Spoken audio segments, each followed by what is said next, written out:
Stand me up at the gates of hell, but I won't back down. Gonna stand my ground, won't be turned around. In a world that keeps on dragging me down, gonna stand my ground. And I won't back down. I won't back. Hey, hey, baby, there ain't no easy way out. Yeah, welcome to I Protest. This is Donald Jeffries with you, coming to you live over live stream at rockfin.com. We do every Friday at this time. My guest today is author and researcher Jack Cashill. He's most noted, at least in my mind, for the book TWA 800, The Crash, the Cover Up, the Conspiracy. But he's also looked into things like Obama's birth and various other conspiracy theories, which are of interest to this audience. Jack, we talked, I guess, maybe been a couple of years ago now, but welcome to the show. Hey, Don, thanks for having me on. Appreciate it. Oh, it's always great to talk about these things, and I write about hidden history all the time, so I don't want to let these things be forgotten. So something like TWA Flight 800, they try to shove it down the memory hole, and these are atrocities that happen, and they just get shoved down the memory hole. So how did you? Because your work has appeared in a lot of the mainstream media. So uh, uh, did you just eventually go down one of these rabbit holes, and you were a good mainstream reporter, and then you wound up in my world? Well, we know there's an actual, real tangible beginning to my involvement, and that is, I live in Kansas City, and Kansas City is the ancestral home of TWA. So there's a lot of now retired pilots, stewardesses, mechanics, etc. here. And about, I think it was the year 2000, 4 years after the crash of TWA 800, James Sanders came to Kansas City to speak. James Sanders was would eventually become my partner in a lot of these projects, but he was also the first reporter to really dig in deep to see what actually happened to TWA 800, a 747 that crashed off the coast of Long Island on a clear July night in 1996, killing all 230 people on board. And when James spoke, I just expected a handful of people there, but it was a full house because all the TWA people came to hear him speak. And these people know something about aviation, a lot of them being pilots, for instance, or engineers or mechanics. And they were angry, not at what Jim Sanders was trying to tell them, mainly that the plane had been shot out of the sky, but at their own airline for failing to pursue the investigation to its ultimate conclusion. And I began, up to that point, I thought TWA 800 was just another conspiracy out there, like Vince Foster, or actually a lot of these conspiracies are probably true, but I didn't know much about 800. I wasn't that into it. I didn't follow it that closely. I don't remember when it happened specifically. So, but afterwards I went to dinner with a bunch of people because I was on a board of the group that invited Sanders to come to town. And sitting next to me was Sanders' wife, Elizabeth. And she's the sweetest, prettiest woman on the planet. She's a Filipino-American former attendant and trainer for TWA 800. And when she told me her story of how she and Jim, for their efforts in trying to investigate this, were arrested by the FBI, hunted across the country, and then tried in a federal court and convicted of conspiracy for Jim daring to investigate. Liz's only role was to introduce Jim to his ultimate source, a 747 pilot and manager who was working in the investigation. It was then you began to realize that something may be amiss. So the next morning I had breakfast with Jim and Liz, and I was at that time a documentary producer. I did a lot of corporate media video. I was just with the introduction of the internet, I was able to transition from the corporate world to the world of journalism because I had access to information that would have been very hard to come by for just a lone individual. So we had breakfast and we began to talk, they were very convincing. And I talked to them about doing a documentary, but I said, I don't want to get into this unless I'm 100% sure you're right. I don't want to get into make a documentary about a theory about something that could have happened or might have happened, or, So they invited me down to Florida where they were living. And so I flew down a month later and we spent 3 or 4 days together going through Jim's material. And what I realized that he had, that the National Transportation Safety Board and the FBI suppressed, were all the eyewitness interviews, hundreds of them, that this information had never been allowed to come out before. And before going down, I read the 2 mainstream books on TWA Flight 800, one by a Patricia Milton, an AP reporter, and the other by a Christine Negroni, who was a CNN reporter. They were both very convincing until you saw the material that Sanders had, namely the eyewitnesses. Both of them had to fully ignore the 250 eyewitnesses, FBI eyewitnesses, who saw what appeared to be a missile or missiles streaking upwards, zigzagging, and then attacking the airliner and bringing it out of the sky. And so after visiting with Jim, I said, let's go, let's do this. It's about time. Oh, absolutely. And hopefully we're going to have, you connected me with Jim Sanders, and that's going to happen down the road. He couldn't make it this week, but we're going to have that. So you guys keep listening for that. We'll talk more about TWA Flight 800. Now, I don't know what you know about my work, but I mean, I write about a lot of this, all these subjects, but TWA 800 is unique in that I don't think it's something that was a conspiracy ahead of time. Like, I don't think that the Navy said, we're just going to shoot an airliner out of the sky. I think this was a conspiracy of incompetence, is maybe just as tragic. But so I think really it was, and I don't know what your thoughts are, but from what I understand, it was a training exercise gone awry. It was a fatal accident. And then they just, I guess I almost understand how do you admit an accident like that? But right. Is that your thoughts? Is your thoughts as well? Right. It just got, Absolutely, Don. If you look at American history, there are very few conspiracies of execution at a high level, but there are many conspiracies of concealment. Those are a dime a dozen. This was a major concealment job, but that's what it was. This was you're right, it was a naval exercise gone awry. It was experimental, cooperative engagement capability exercise off the coast of Long Island. They should have never been there. They were careless, and they shoot an airplane out of the sky. I mean, 5 years earlier, the Navy shot an Iranian Airbus accidentally and killed hundreds of people.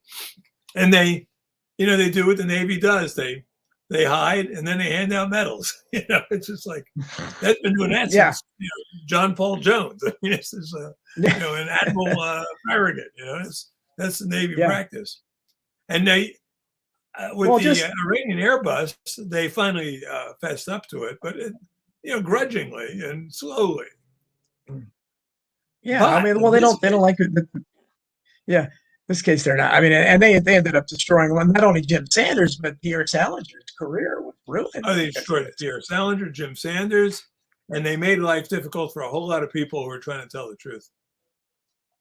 Yeah, and it's just it's amazing. And you mentioned those mainstream books, and I think that was that's the important point to consider, is that you can make a convincing case for any of these if you ignore the evidence. But if you're ignoring basically everyone who saw something, I mean, that's why when people say to me, well, this, that there's not some monolithic conspiracy in terms of the mainstream media, I call it state control media. But how else do you explain something like that? You set out to write a book about an incident and you don't bother to gather any eyewitness testimony. I mean, it's not like you can talk to the people on the plane. I mean, how do you do something like that innocently? Especially Patricia Milton, who had access, she was working with the FBI in this. I think she fell in love with the FBI head of chief staff there, Jim Kallstrom, who was supervisor of the mission. I mean, literally. I don't mean that figuratively. I mean that literally. Not to say they consummated anything, but she was starstruck. Her descriptions of Kallstrom, who's an average-looking guy of average height. She describes him as though we were friggin' Hercules. But no, she had to know, which means she had to suppress. But the real culprit in this whole story was, as is the culprit in many stories, the New York Times. This happened in their backyard. They swarmed this story. They had, I don't know, 50 reporters on it. If this happened in the middle of Kansas, where everyone had access to the story, they wouldn't have gotten away with it. No. First of all, I want to thank Chris Graves in the chat room. He's the one that originally brought me together with you. We did our first interview, and he has a question. So, did you ever hear from pilot James Young since the last time he did years ago? Yeah, actually, it's not James Young. There are two Youngs involved. One's Robert Young. The other guy is Thomas Young. Yeah, Okay. I talked a couple times to Thomas Young. If we're talking about the same person.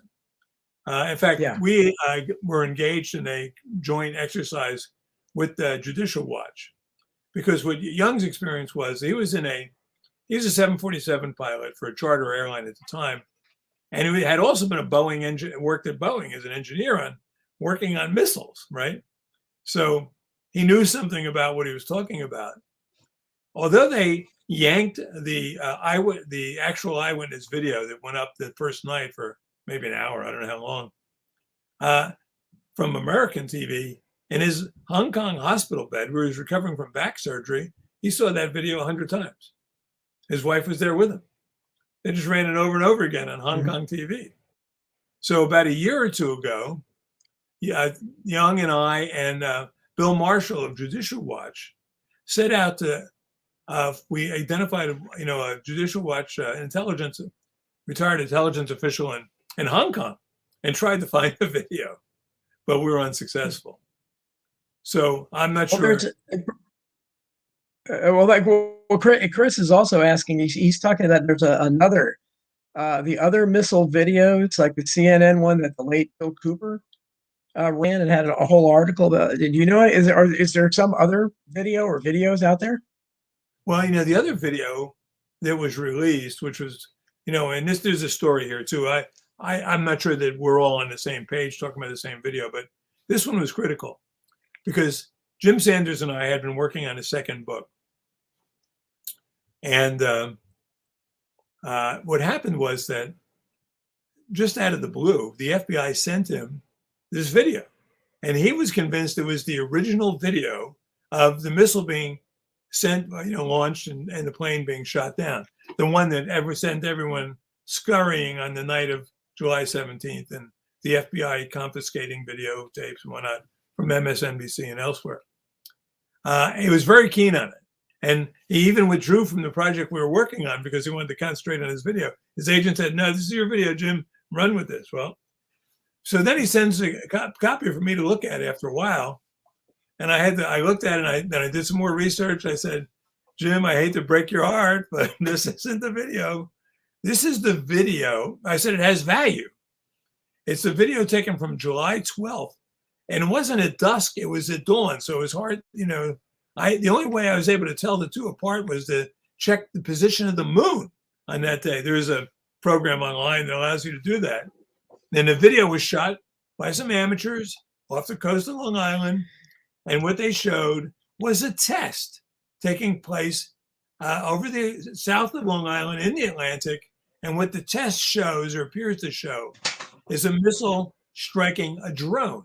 So the explosion you see at the end is not as dramatic as the missile hitting a 747. It's a smaller explosion, but you then see the debris falling into the sea. Now, we know this video existed because both the FBI and the CIA acknowledge its existence. But this is the first time we got our hands on the actual video. So when they say there were no other tests in that region, we have that video now to disprove that. 5 days earlier, there had been a missile test. 5 days before that, on July 7th, multiple witnesses reported seeing a missile test. So we were seeing a 5-day pattern of tests in that area just south of Long Island in the Atlantic, off the coast of New Jersey. Well, you got involved in this because Jim Sanders contacted you. How did you get involved in this? And tell Sanders' story. Exactly who was he beforehand? I know he ended up being prosecuted for supposedly taking some residue from its seat because he wanted to prove there were bomb residue. How did that all happen? Well, Jim is a real bird dog. He's a former cop, former investigative reporter. He had written a couple books on basically on POWs, MIAs. And so that was his profession at the time when this happened, investigative reporter. And then when his wife finds herself in the middle of this whole controversy, she was a trainer then for TWA, she introduces him to a guy named Terry Stacy, who was the head 747 manager out at the investigation site. And they attended 50. They were going 50 or 53 TWA employees killed. So they were going from one memorial service to another. And so they saw each other more than once. And then finally, Stacy approaches Sanders, says, "You're an investigative reporter, right?" He goes, "I got a story for you. There's stuff going on out here that's not right." And then he started conspiring, exchanging information from inside the information, for inside the investigation. What they're exchanging is information, like words. I mean, the kind of things that the First Amendment protects, allegedly. But what got them in trouble, and this was on a technicality, is that according to Stacy, and he said there was a residue across a series of seat backs of what appeared to be rocket residue, red, orangish rocket residue. He gave it to the FBI to be tested. They would not give him back the results. So at that point, he went to scrape off some of the residue to send it to Sanders to have him tested in an outside lab. But when he went to scrape it, it wasn't scraped. This is how fine the FBI was to rooting out potential exposure. So he took a pinch of foam rubber, and out of 1,000 possible pinches, so there's no shortage of pinches of foam rubber. Careful, he didn't mail it. He put it, FedExed it, right, to Sanders. And that resulted in their undoing when Sanders published the results of his test. And then he found it consistent with rocket fuel. And one California paper did a whole big expose on it. And at that point, the FBI came swooping down on the Sanders, trying to find out who their source was. Elizabeth had to go into hiding for a year. That's how bad it was. I mean, and Jim, claimed his First Amendment rights, but they weren't enough, because what they had him now, they got him on a law that had been passed just a year earlier after the crash in the Everglades of a commercial airliner to prevent scavengers from stealing parts from the airplane. So they claim that a little pinch of foam rubber was an airplane part. It violated the scavenger law. So they got him on a conspiracy to steal airplane parts. And they made a big to-do about it. The FBI paraded them around, blah, blah, blah. They were tried out on Long Island before a totally poisoned jury who weren't allowed to know that Sanders was a reporter. So they weren't even allowed to know that this was, that this was a First Amendment case. So the jury found him guilty. What was he? Did he go to prison? No, they both, they realized that imprisoning them would have been called more attention to the case than they wanted to. So they gave Jim 5 years probation, Liz 3 years probation. I mean, they had to do the perp walk, they had to wear the orange jumpsuits, but they weren't held. That's just amazing to me that would be the prosecution ever, because they obviously didn't want it. And then so Jim Sanders go through what he did. But how did Pierre Salinger become involved? This is, keep in mind, this is JFK's press secretary. For years, he had I thought it was probably one of the most cushy jobs in media. He was ABC's correspondent in Paris, so he lived in Paris, and I don't think he did a whole lot of stories. So I think he probably had a pretty good gig there, but he had a bottom fell out for him. Curiously, I met him in Paris, and I was on a Fulbright. I was teaching at a French university, and I met him at the American Embassy in Paris in 1982. And you're right, he was living the great life. He was a former U.S. senator. He was the legendary press secretary for JFK. Great character, had contacts all over the world. You're right, he could cover whatever stories he wanted to. And when he did, he had all the contacts he needed to make it happen.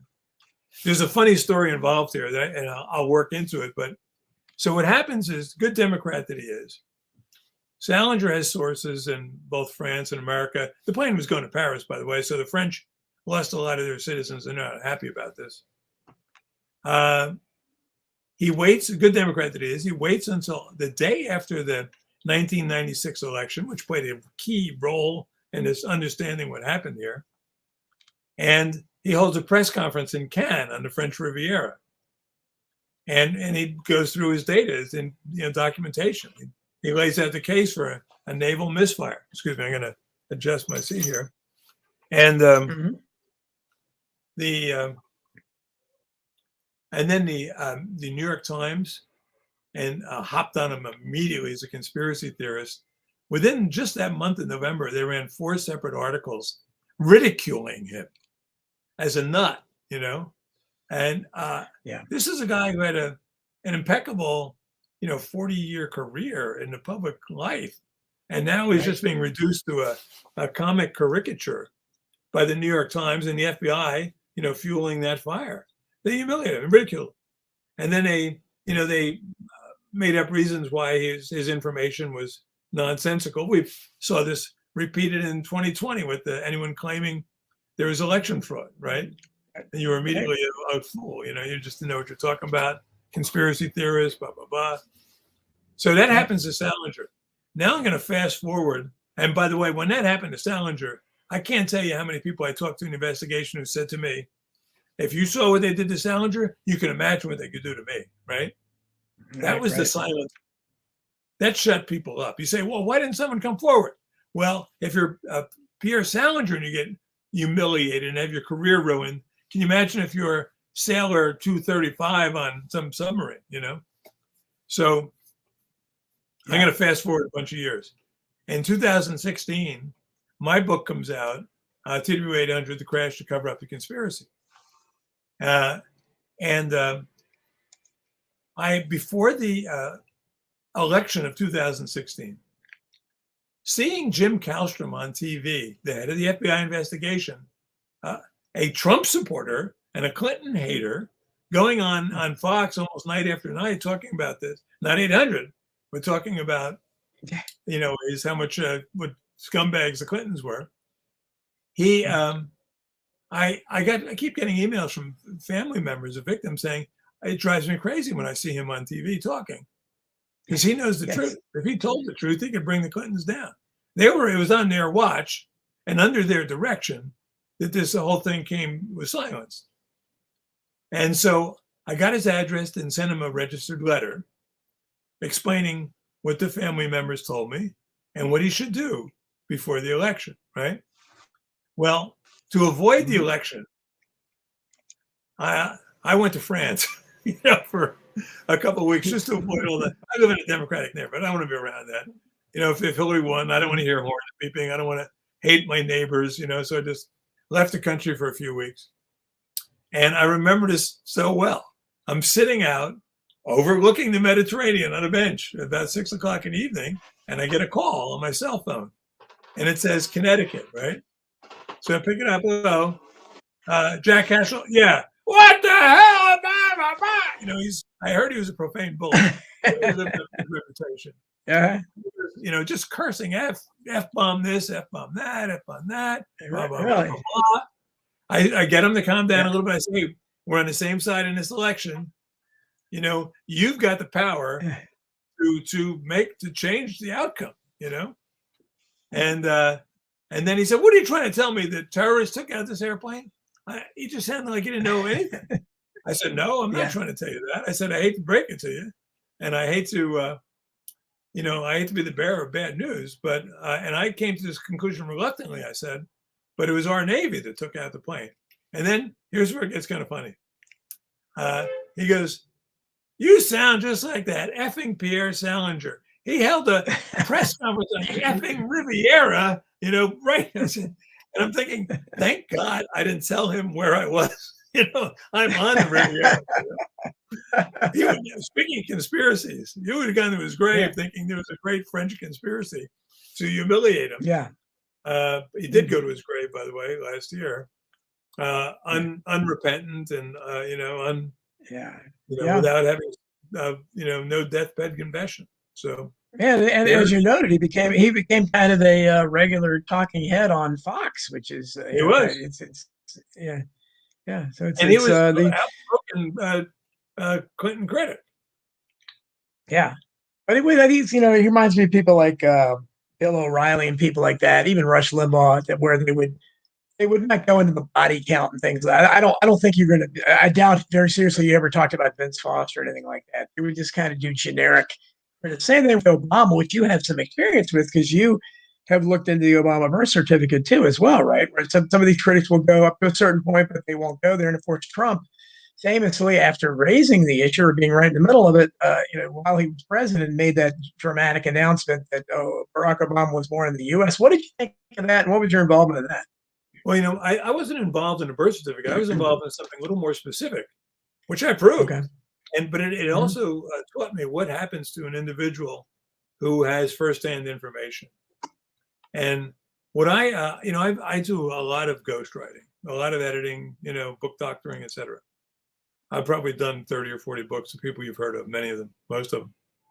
And so when in 2008, when I finally got around to reading Dreams from My Father, Obama's book, the book that made him a candidate, I started reading it, and then I started comparing it to other things he had written. And I said, no, this ain't Obama. I wonder who his ghostwriter is. I'm just curious, right?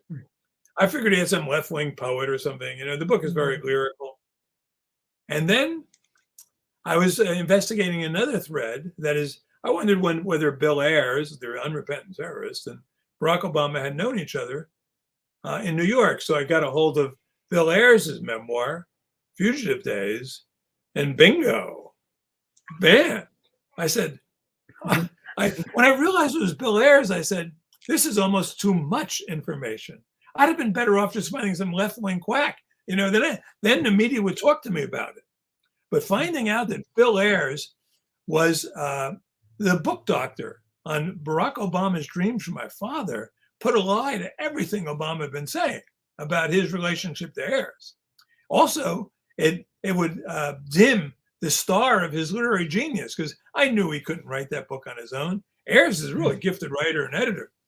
I have this information 6 weeks before the election. If even our media picked up on it, we could have turned the election. But what happens is this. All the major conservative publications turned me down, even though I have a track record with a lot of them. And then American Thinker, an new online publication, picked it up and ran with it and went crazy on the internet. Rush Limbaugh picks it up and starts talking about it on the air 1 month before the election. And then, I found myself thinking of that Randy Travis song, "Is it over? Are we still through? If my phone still ain't ringing, can I assume it still ain't you?" After Limbaugh does this, he mentions me by name, mentions the theory by name. I'm thinking, at least the people on our side are going to contact me. No, they ran from me. Our politicians, our media, thank God for Limbaugh. He went out on a limb to do it. The only people who came to my support were Andy McCarthy of National Review and Andrew Breitbart. And they were both, McCarthy was silenced. They were both called racist, blah, blah, blah, blah, blah. Shut them up. Yeah, I was called racist 1,000 times over. How dare I think that Barack Obama wasn't genius enough to write his own book, Well, there are people who don't think that Shakespeare didn't write his own stuff. So no one's ever called those critics racist or whatever. Exactly. So what happens, Don, is if you have that real information, as I did, they'll do everything in their power to keep you silent. Absolutely. Now, so what do you know about one of the most intriguing aspects of Flight TW-800 is Oliver Stone's involvement and the aborted special that I think was supposed to air. Was it on the Discovery Channel? One of the networks was supposed to air it, and they pulled it. Right. Did you have any involvement with that? What's your information about that? That is correct. I don't know much more than what you just said, but I do know that Stone's people called me at some point, probably around 2003. They were going to go try it again, try to make a movie. And that never came through. Sanders has been approached by any number of screenwriters or producers, and those projects are inevitably, crash and burn before they get very far at all. Do you think that I guess it's obvious someone's suppressing them, or do you think that just there's other reasons? Then they're suppressed by different sources, possibly, but there are different ways to the studio may say to them, hey, we're not giving you any money for this. Someone may get to the networks. There's a lot of ways to. I was involved myself in one very conspicuous act of suppression, and it came on the 5th anniversary. And I was scheduled to debate on CNN Jim Hall, who was the Clinton, Al Gore hack, really, who was the chairman of the NTSB at the time. Yes. So this was all scheduled. And I was laying out of the pool that day. It was in the summer. I remember that. So July 17th. And I was thinking to myself, I was rehearsing what I was going to say. And I just sat up. I said, they're going to cancel this. They have to. Because I can ask him one or two questions and end the whole mystery right then and there. And he's a hack. He doesn't know anything. There's no way. All I have to do is ask him, what about the 250 eyewitnesses, Jim? What'd you do with them? And there's some other even more critical question. Like, what was the P3 doing right overhead the Flight 800? So then I said, no, they're going to cancel this. Sure enough, about an hour before the scheduled appearance, they canceled it. Christina Borgeson, bless her heart, a CBS person, wrote about this in her book. I forget the name of the book, but it was she went into this in some detail because she tried to help Sanders get the story of that pinch of foam rubber on the air, and he gave her a piece of it for CBS. 60 Minutes was going to do something, and then CBS was going to do something, and then all that got canceled, and Borgeson gets fired. I mean, that's how they roll. I mean, they're rough. You don't mess around with them. Well, that's true, but I mean, I understood that Stones had a completed documentary and it was scheduled. Am I wrong about that? And has anybody seen it, or because I thought he had completed something? You know more than I do, then, Don. I do not know that he ever had a completed product. He may have. Okay, so you don't know. So you. Okay, so obviously this is, and again, as we mentioned, you and I believe the same thing. This is not. We're not. I don't see why the Navy or anybody would conspire to just shoot down. Although we've had Kat in the chat room is talked about. You always look at who was on board these things. Is there any indication that anyone of significance was on board that plane that might have been targeted? No one on board that plane was worth his or her own missile.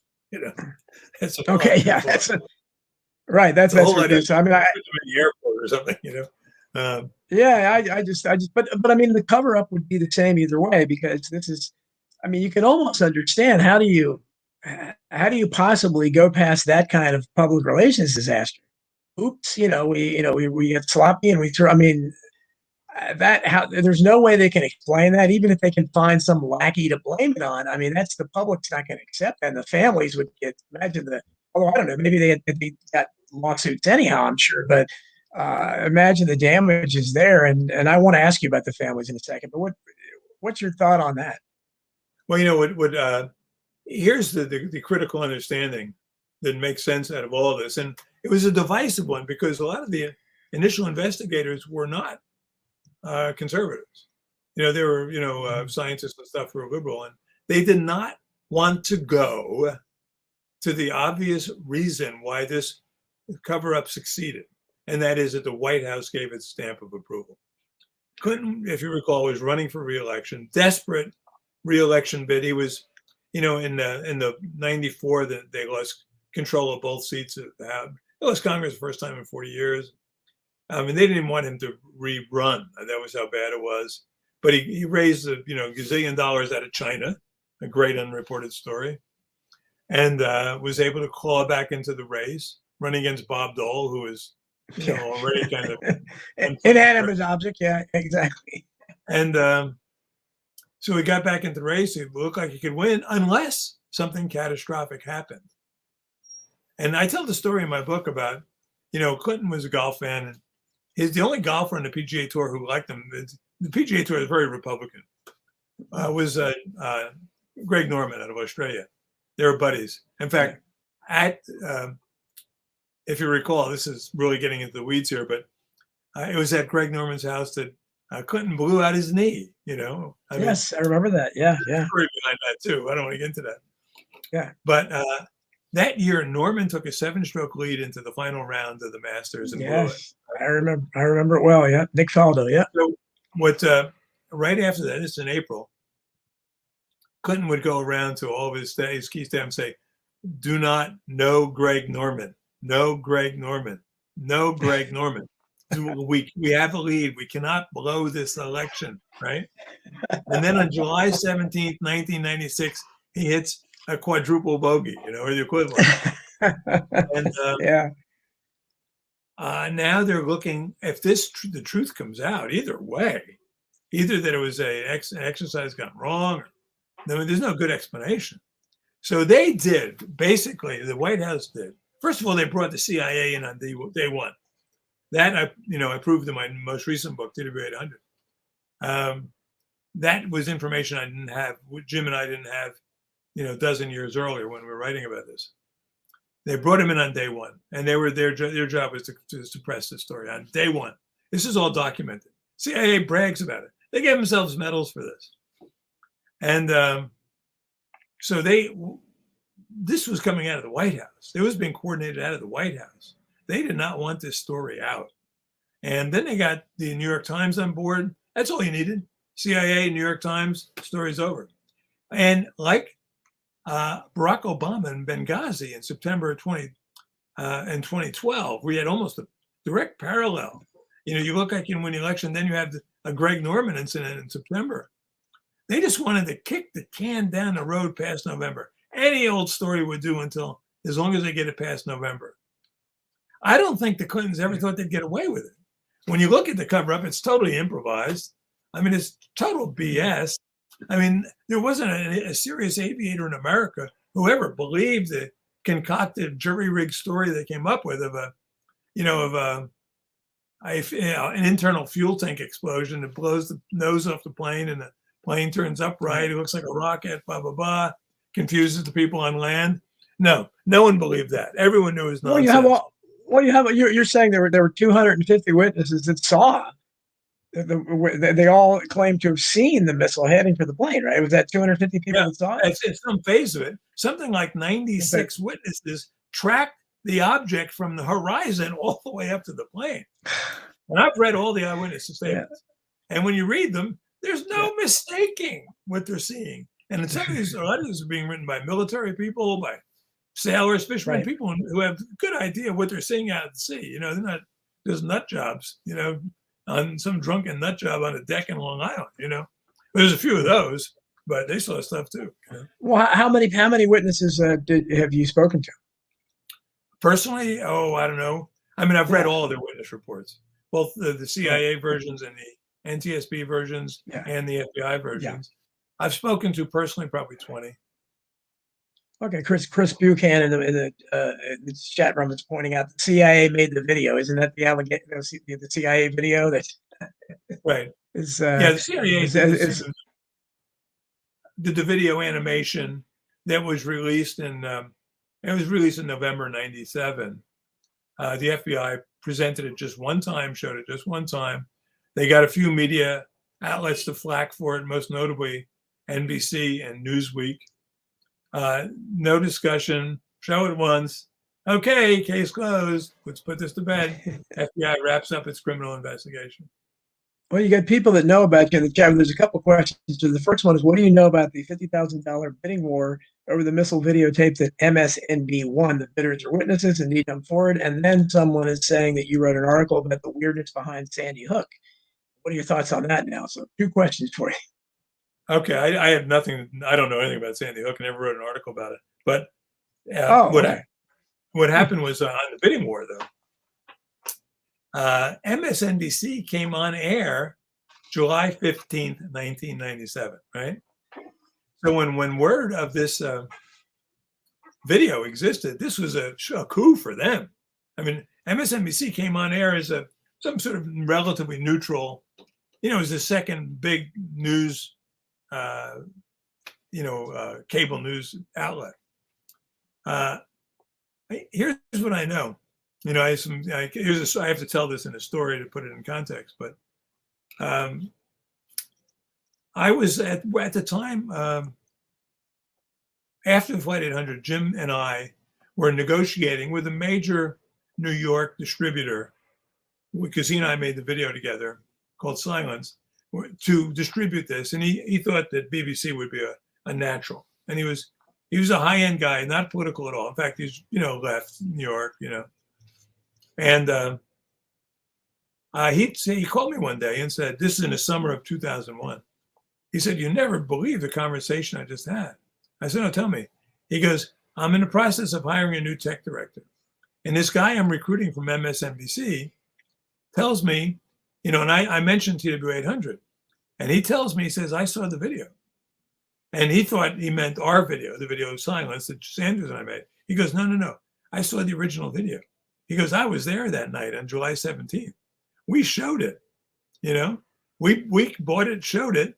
And then he goes, three guys, about an hour and was on the air. 3 guys in suits come in, confiscate every copy, tell us if we ever talk about this publicly, we can kiss our careers goodbye, right? Mm-hmm. So I said to my distributor contact, I said, we got to get this guy into our video. We have to amend our video to get his testimony. He goes back to the guy says, no way, no how am I ever going to say this publicly, right? And he was angry that the distributor shared that information with me. But that's what happened. So that video was lost forever, other than it shows up in Hong Kong, but we weren't able to run that one down. Well, when you mentioned the way they're going to mention things public, I've heard that from so many other people where, and I don't know, I can kind of understand people don't want to lose their jobs. And a lot of these jobs are well paying. So I can understand that. They have families and everything. But still, at some point, people have to speak out. So you being in the media, you probably have a lot of contacts with mainstream journalists over the years. What's your feeling behind the scenes? Do they actually have journalistic zeal over things like the JFK assassination, 9/11, Oklahoma City, all these other things like Waco? And they just know they can't write about it or talk about it because they lose their jobs? I mean, or did they actually accept these absurd stories? Yeah, that's an excellent question, Don. But I did talk to a very well-placed public producer, on-air person at Fox News, who gave me a copy of a video that was extremely revealing. But they wouldn't air it themselves because they want to keep their distance from it. And then I went to the reporter from the main reporter from the New York Times, and I brought that video to him. It was a video of the wreckage. It was very revealing. It's kind of complicated to explain what's in it. And he was nervous when I was meeting with him. All these people are nervous. They're, in the deep state, their word for omerta is spelled PENSION, pension. I mean, you're a career employee of the federal government. They take that away from you. You've just wasted your career. And the New York police force, they talk about the $1 million mistake. That is, if you end up confiscating drugs that you weren't supposed to or whatever, the $1 million mistake. And the federal government, it's a $2 million mistake. Talking to the media on something that they don't want you to talk about. Well, I can understand you. People like Cheryl Atkinson, who was with CNN, CBS News, and she's been on my show before, and she was fired by CBS for pointing out that the WHO and the CDC lied about swine flu, and so that ought to give you pause to thought what's been going on the last couple of years, because they got caught doing it once, and she lost her job. But I mean, so I can understand that she's probably lost a big paycheck. I mean, and maybe there've been others like that. I don't know, but I mean, I guess I can understand a little bit, but at some point you got to have the courage to point these things out. Yeah, and in that regard, I've only talked to one person. I've only talked to one eyewitness on one Navy person, right? And if he ever, and I wrote about him in my book TW800, the 2016 book, but I used an alias for him. If his name was ever revealed, they'd ruin him. And he was on a sister ship. He wasn't on the ship that launched it, but he was involved in the that exercise that evening. So he admitted that it happened, but he obviously, well, I can imagine. You had one guy in the Navy. I mean, what are they going to do to what they do to whistleblowers? But something like that, they've got a lot invested in the cover story. Right. What happened in his case is he didn't see the missile. He was aware the fallout. What happened? That is, they Right. destroy all their logs and everything. Yeah. Then they went to Bermuda, weren't allowed to leave the ship, weren't allowed to communicate with anyone. And it was 6 months before these people were back in circulation. And they were, and what happened is Clinton, in fact, for the salvage crew from Navy SEALs, he passed a special executive order saying, "We'll ruin you basically if you talk about it." It's a little more complicated than that, but not much more. Well, I can probably guess the way you view the world presently. You probably look at it much the way I do. But I mean, do you feel, having investigated all these things in the past? I mean, because every time you bury some of these horrible incidents like TWA Flight 800 or Oklahoma City, or just in the Clinton years alone, Vince Foster, all these things just they add up cumulatively, because you end up with the result, I think, where we are today. When you look at the people in charge and you look at the absolute hatred. I come from the left. I'm a classical liberal populist, and I cannot believe no one on the left, except my friends Naomi Wolf and Cindy Sheehan, Cynthia McKinney, nobody else, Robert F. Kennedy Jr., maybe, the entire left. Absolutely. Look how they're reacting to Elon Musk on Twitter. Oh, exactly. I mean, And they're yet just mortified. Oh my. Right. Yeah, go ahead. I'm an optimist, Don. And I see people like Glenn Greenwald, Barry Weiss, and you named a bunch of others. Yes. Who have seen the light, even Joe Rogan, Elon Musk. Yeah. My God, there's a major. And you saw how they were. You're right. It's like free speech. We can't deal with that.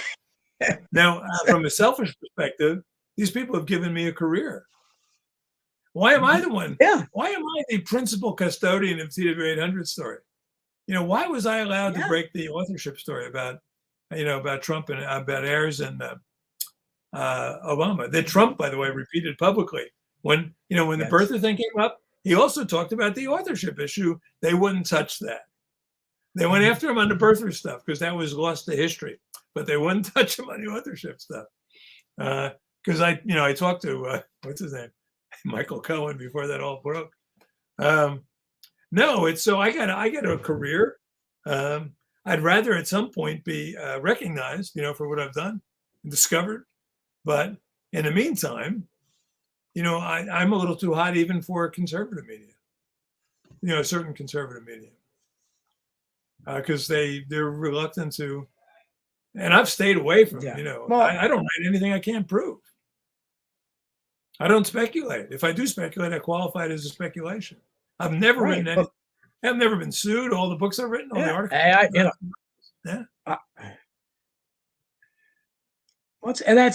There's you can question these things. You can write about them without. So, okay, I don't. People think of us as conspiracy theorists. I've told everybody, if you can find a theory in anything I write, tell me what it is. I'm not theory. When I'm pointing out something that this particular piece of evidence that what's the temperature that steel melts at or something like that. It's not a conspiracy theory. It's a scientific fact that you've put out there. So it's up to you to explain the anomaly. If anything else, it doesn't matter what it is. If you see something, but why? But they've been very successful at this, at demonizing people just by that's a. Everything's a conspiracy theory. Basically, that questions what they're doing. Oh, I'm not theorizing at all. I'm pointing out what you're doing.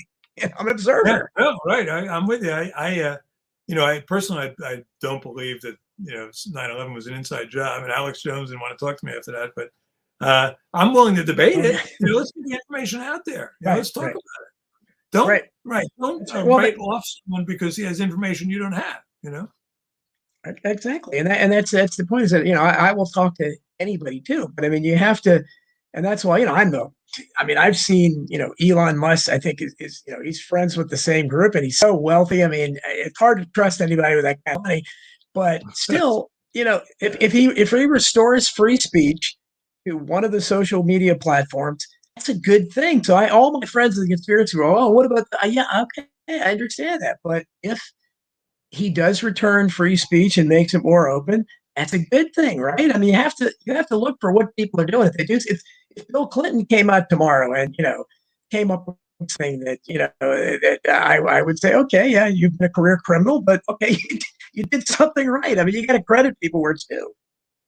No, right, and it's and we see the reaction in the media because they've been sitting on their own incompetence for years, and they brush off people, and people ask me if I'm ever worried about my safety. I said, no.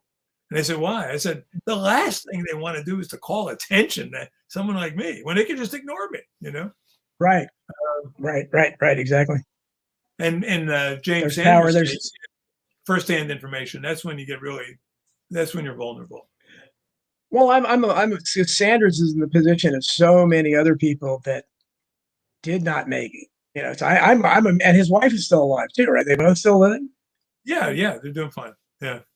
Well, Jim is upper 70s now. But he's still plugging away.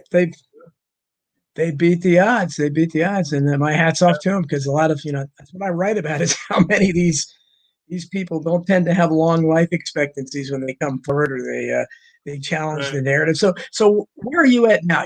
Are you still writing regularly, or what are you doing? What are you looking at now? Are you looking to investigate, or are you still plugging away on TWA Flight 800? Don, I do a lot of editing and all for other people, and which allows me to look into very behind the scenes. And I have just finishing one project that, since it's not under my name, I can't talk about it, but it's going to be fun. It's coming out very soon. The personal book I'm writing on now is a more general one, and I'd invite people who have a story to tell to contact me through my website, Cashill.com. And that is, I'm writing the story of white flight from the perspective of the people who were forced to flee. We've never heard from these people before. And I'm speaking from personal experience, having grown up in Newark, New Jersey in the 60s.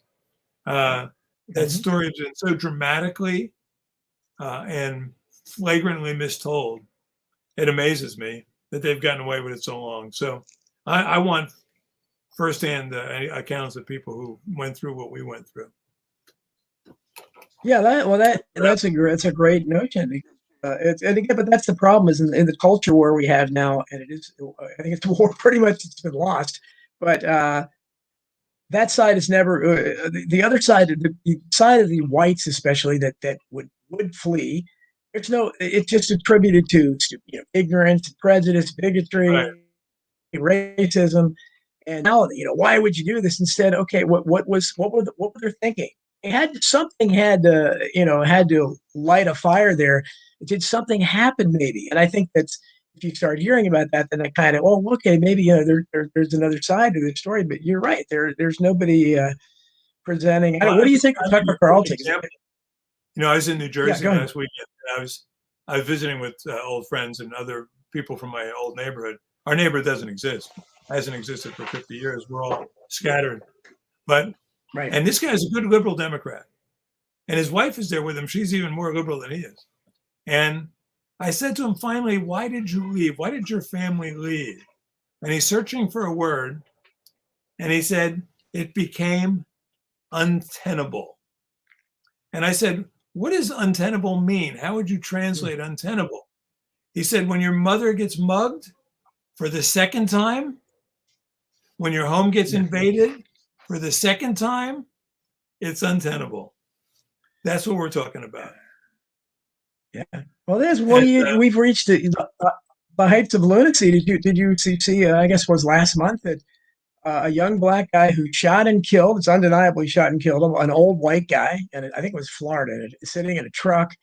A jury acquitted him, and his defense was the guy was racist and called him names. So we've reached the point now. If you call a particular group of people a particular name or names, murder is justified. I mean, how do you have a civilized culture when you allow something like that?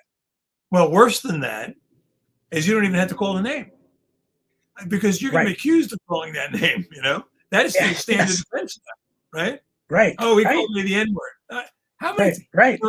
In Congress, people do that. Obama does that. Michelle does that. Remember that the Capitol Hill protest that Andrew Breitbart exposed, where they said, they called the N-word hundreds of times. Andrew Breitbart says $100,000 to anyone who could find that N-word on a tape, okay?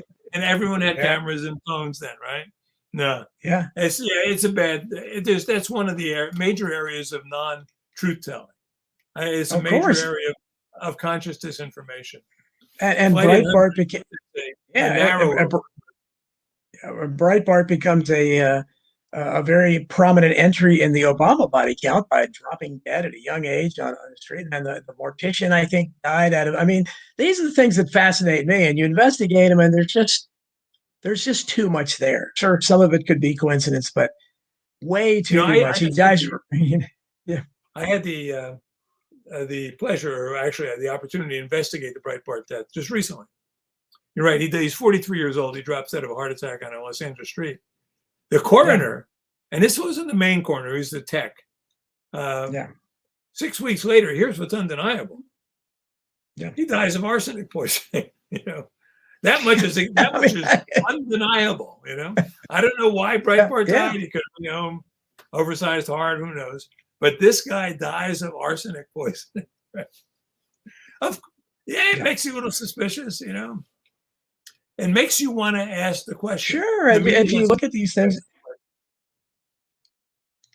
right? Well, they just immediately, by bringing it up, they just, oh God, you're a conspiracy. Okay, well, address what I'm saying. Just how common is this? Say when Hillary Clinton was running in 2016. Again, I could just concentrate on the Clintons, but there are other body counts. Both Bushes had a body count. But, tons of people died. The guy that was going to testify against her is working out in the gym, and he drops a barbell and crushes himself to death on his throat. How many people have ever died like that? I mean, but that's pretty uncommon. I wrote a book on the death of Ron Brown, Bill Clinton's Commerce Secretary. And when I started the project, I told the publisher, and I got a nice advance. I said, listen, you have to be willing to live with the fact that stuff happens. Planes go up, they crash, people die, right? By the end of my research, I had totally reversed my opinion. Right. I said the man was murdered. And to kill him, they took down 35 other people. And then I don't think the Clintons expected that to happen, but I think they put out the hit. And they put it out to Croatian intelligence, and Croatian intelligence just did what came naturally, So, hey Don, I got to run. I have an appointment at 5. Absolutely. Okay. Well, exactly. We'll give. Do you want to give out any links or any? Tell anybody where they can find you before you go. Yeah, it's Cashill.com, CASHILL.com, and my email is at that site. You can find me. And like I say, I'd like to hear from people who have with personal experience with white flight. That's what I'm working on right now. I want to hear firsthand accounts. I don't need, background information. I just need, if you have a firsthand account that you think would be worth sharing, just send it my way. Very interesting, Jack. Thanks so much for joining us. I appreciate it. We'll have to have you on again, and we'll have to have Mr. Sanders on as well. Okay. Thanks a lot. Take care, Don. Good luck. That's good, Jack. Thank you too. Thank you. Right. Okay. Thank you. Right. Take care, Jack. Thanks. Okay, folks. So I'm looking at the show. Well, first of all, I want to say hello to Stephanie Anderson. I'm sorry I didn't get to you earlier. I love it, the fact that people are listening over there. Thanks from England. She's listening in England. Great. Prairie Fire listening in Canada. Chris Buchan. Buchan. I think it's Buchan. Hopefully, if I get that right. We had a pronunciation thing with that before. Obviously, Kat Goida and Chris Graves. People, I always appreciate your support. I saw Felix Caraballo in there earlier. I don't know where he went. But again, I'm just looking. I can only see when Tony gets on here, we'll talk about the Rockfin chat room, because I can't see the Rockfin chat room from this page, so I can see your comments. Mostly are coming through YouTube. So glad that that's again. So I hope you enjoyed that discussion. And I understand that people are kind of grumbling in the chat room about 9/11 and stuff. Yeah, it is what it is. You take people, like I said with Elon Musk, and I know a lot of people disagree with me, but I'm no fan of Elon Musk. I don't trust him.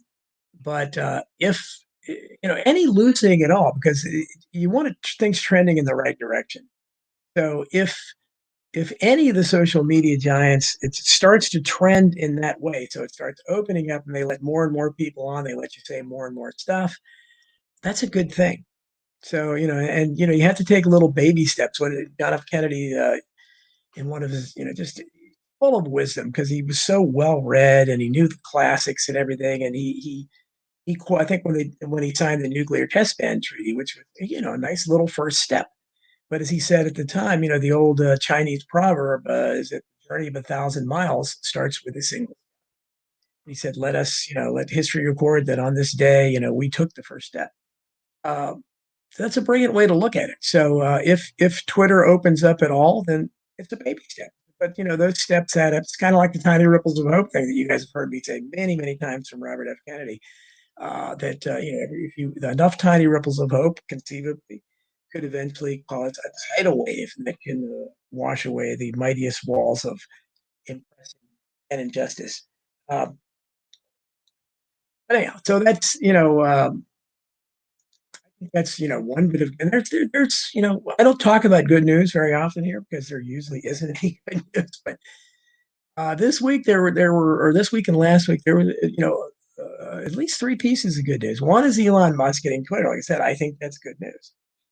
If he opens it up and he's he may not be sincere, but just putting it out there, saying free speech is crucial to democracy. Who can disagree with that?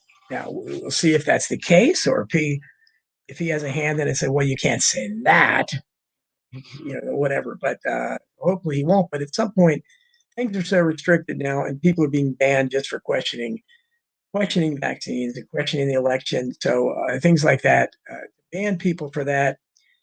Obviously, this would, if he just stops that and allows it to go back to what it was, 10 years ago or less, then that's a good thing. And hopefully, if that happens, the other social media might follow. I would tend to think YouTube is probably the most important of all of them because, from my standpoint, I got a lot of information from YouTube. So let's hope that some of the domino effect there. That's one good point. And the second bit of good news is the fact that these absurd, FBI-inspired alleged kidnapping plot to Whitmer, the 2 of the defendants were acquitted by a jury. And if you've studied the legal system as long as I have, and I'm considering writing a book about it, I know Chris out there wants me to write it. But if you look at that, these judges, I watch these programs and investigation discovery just to see how many times. Amazing the number of people that are convicted on one drug addicts, very dubious testimony, and they're sent away for life without a chance of parole on just that. I mean, to say that most juries have no concept of reasonable doubt or no concept of innocent until proven guilty, they absolutely don't unless somebody, or somebody has a lot of money and they have an actual defense team and not a public defender who spends less than 5 minutes with him. But anyway, this jury did something that 99% juries don't do. They made an intelligent verdict, and they they acquitted 2 of the defendants in the absurd kidnapping trial. And you get, I wrote a story for American Free Press that'll be in this issue coming up. And the quote from one of the federal prosecutors is, you can just see the shock. It's like, well, this never happens, especially to this degree, because 2 of the other defendants got off as well because they were hung juries, so they could still have mistrials. That was shocking. I would bet everything I owned that they would have been convicted. Now it'll still happen. Like one of the January 6th defendants was just convicted or whatever, and then he blamed Trump or something, which I wish they would all use the civil liberties defense. That why don't they have the right to walk into a building they're being waved into, a public building their taxes pay for? But most people don't make. Blaming Trump's not going to work. I mean, hates Trump, but they hate these people. So, but we did have one person last week or the week before that did. Again, you had a very rare, honest jury in this case. Well, in that case, you had maybe even rare, honest judge who looked at this and looked at the tape and said, yeah, you're right. The door was open and they waved inside. So he let him off. He dismissed the case. So very unusual. Doesn't happen all that often. I see Tony's back. Tony, you can feel free to jump in and give your thoughts, whatever you want, and maybe you can tell us if what's going on in the Rockfin chat room over there. Let's check in on Rockfin. You had a $5 tip, and I'm going to go through and see who that was. It looks like it was Jeffrey Dawsett. Thank you, Jeffrey. Thank you very much. Very much appreciated. Yeah, you've got an active chat over on Rockfin, an active chat on YouTube, and Yeah, I've been going through the YouTube trying to keep up with them here, and it's a Prairie Fire and Chris Buchan and Chris Graves and Kat. A lot of they're making a lot of comments. Let's see here. yeah, Chris is he also comments over on Rockfin too, Don. Oh, cool. So he's everywhere. Chris, yeah, Chris is awesome. Chris is omnipresent. Yeah, see, that's wonderful. So yeah, it's so I was talking about we got to take our good news where we can find it. So what are your thoughts on Elon Musk? Again, I'm not a fan of his, but he's saying all the right stuff, and he's saying free speech is essential to democracy. And if he makes just one of the social media giants becomes a platform where all of us can go to and not have to worry about getting banned, we say there. I think that's a good thing. What do you think about that? Table that question for 5 minutes. Don, I have to buy some silver from a customer. I'll be right back. Oh, okay, gotcha. Okay, go to your business. Yeah. But Tony is busily engaged in his business as he's producing that kind of a producing show as well. But so that's my side. I touched on a little bit of that with Jack with but I'm writing about even much older incidents. I want to thank Chris Seacock and Chris Graves, who's in there, Bob Wilson. The three searchers is they're going to be done, and we're going to have a show at some point in the future where the three searchers are going to be the guests. And so they put up a meme where it was like I was Mulder and they were the lone gunman in the X Files. There's a lot of similarities there, but at any rate, we're going to have a show at some point because they really do so much to help me out. And Peter was sending me some great stuff today about the Bolshevik Revolution that I'm adding to the Woodrow Wilson section that he sent me out. Just amazing stuff. He sent Joe McCarthy as well. Great stuff on FDR. And of course, Chris sends me stuff on everything. I mean, it's just amazing. Sandy Hook and Oklahoma City, tons of just information. It's just not. Bob Wilson has been a great source, especially your JFK stuff. So hopefully people will like that because Hidden History 3 is pretty much, it's fun in terms of how big it is, but I just have to and everything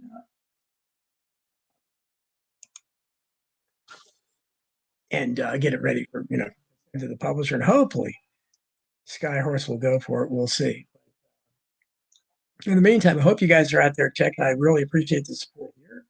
Yep, obviously. Any tips are very much appreciated. The chat is appreciated. The comments, the fact you're listening is very much appreciated. But hope you check me out on Substack. Getting a bigger and bigger audience over there. I have a paid option there as well, and some people are generously taking advantage of it. But you can get everything I have for free over there. I'm a populist, so I offer everything for free. Contribute, that's great. And that's easy to find at Donald Jeffries Media. And I wrote, I got good feedback on this week. I wrote, and again, it was inspired by my own family issues that are really being exacerbated because of my brother. And kind of these things like that sometimes to really open up the fissures that are already there. And certainly the COVID, that's at the heart of it. I'm not vaccinated. So almost everybody in my family. The article, you get a chance to read it. The latest one over there that I wrote is called Blood Isn't Thicker Than Propaganda. And it basically goes into the dysfunction in America. And I've heard from so many people.